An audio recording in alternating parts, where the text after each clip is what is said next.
Bună ziua tuturor și bine ați revenit! Vă voi propune o rețetă de cozonac pe care o puteți servi de Crăciun și care ne aduce aminte de o prăjitură siciliană numită casata, pentru faptul că se folosesc aceleași varietăți de fructe uscate. Să facem lista ingredientelor. Un cozonac italian, pandoro sau panettone. Dacă vom folosi panettone, vom pune mai puține fructe uscate. Brânză dulce, proaspătă, lichior pentru dulciuri diluat cu puțină apă, fructe uscate, cireșe uscate, ciocolată, zahăr pudră vanilat.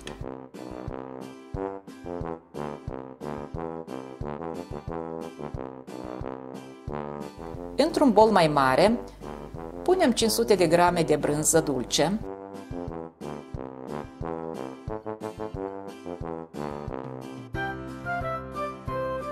pe care o mestecăm bine cu zahărul pudră,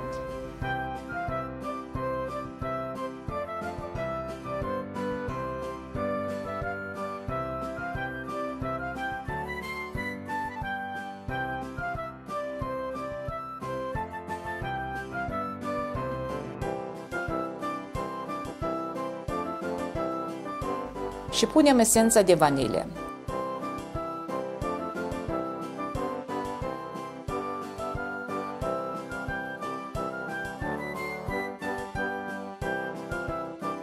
Mai mestecăm puțin până devine moale și omogenă.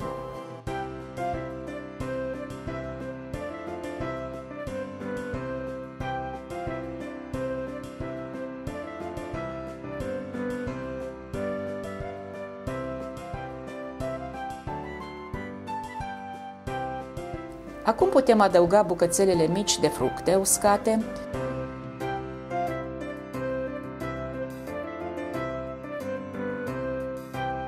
și ciocolata la fel tăiată în bucățele mici.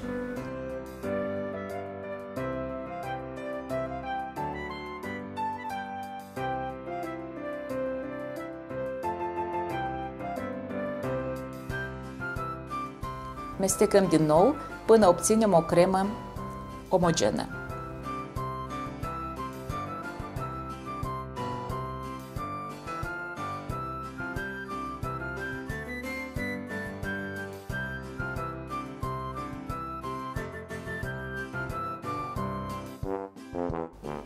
Acoperim crema și o punem la frigider pentru o oră.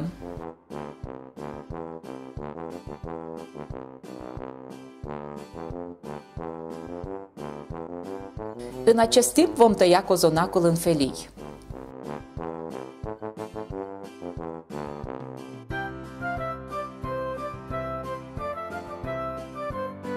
Cu atenție să nu le rupem.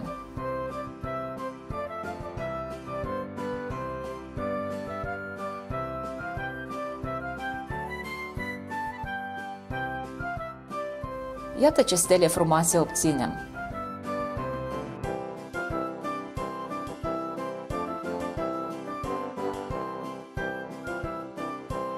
Cu aceste stele vom face pomul de Crăciun.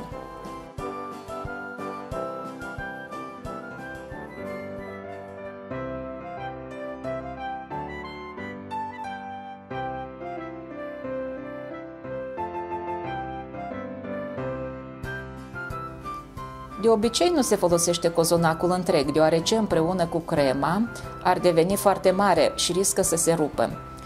Vom folosi vreo 3 sferturi din cozonac.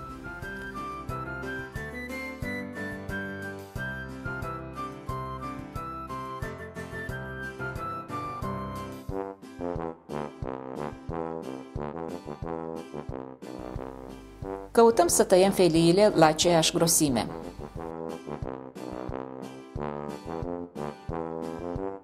După o oră, scoatem crema din frigider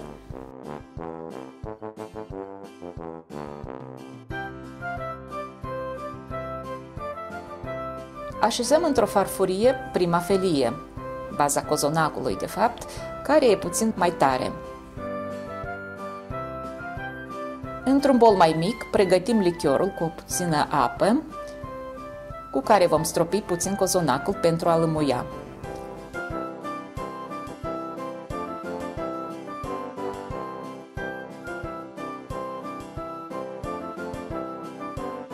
Întindem primul strat de cremă, încercăm să păstrăm suprafața plană.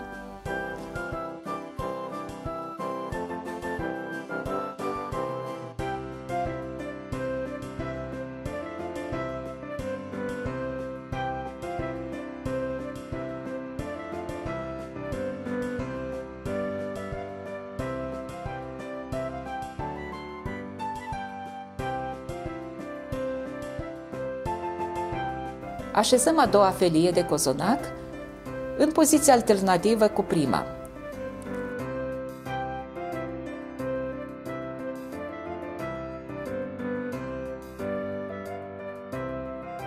Și așa continuăm până la ultimul strat.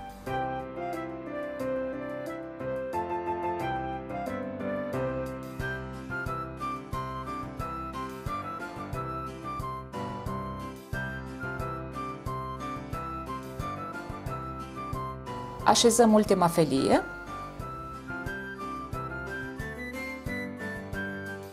Cireșele le tăiem în jumătate.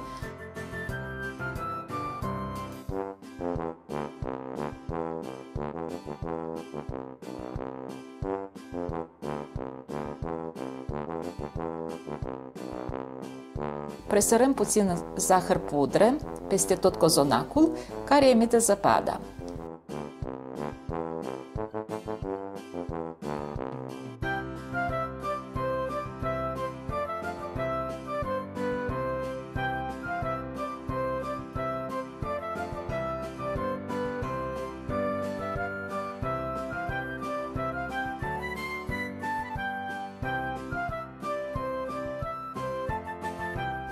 Și așezăm cireșele pe toate vârfurile stelelor.